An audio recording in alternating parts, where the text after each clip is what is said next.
ሴትዮዋ ገንዘብ ለማውጣት ወደ ባንክ ቤት ትሄዳለች። ባንክ ቤትም እንደደረሰች ዋሌቷን አውጥታ ለባንከሩ ትሰጠዋለች። $50 ፈልጌ ነበር ትላለች።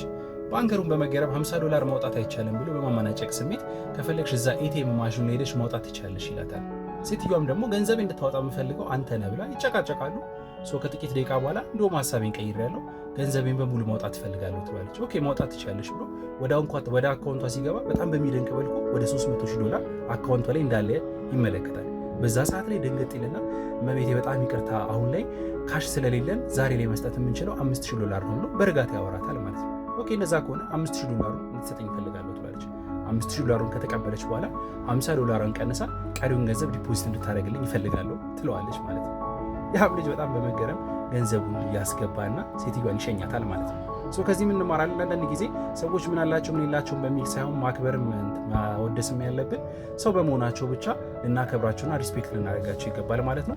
ተመሳሳይ የሆነ ቪዲዮ እንደርሳችሁ ፎሎ ማድረግ እንዳይረሱ።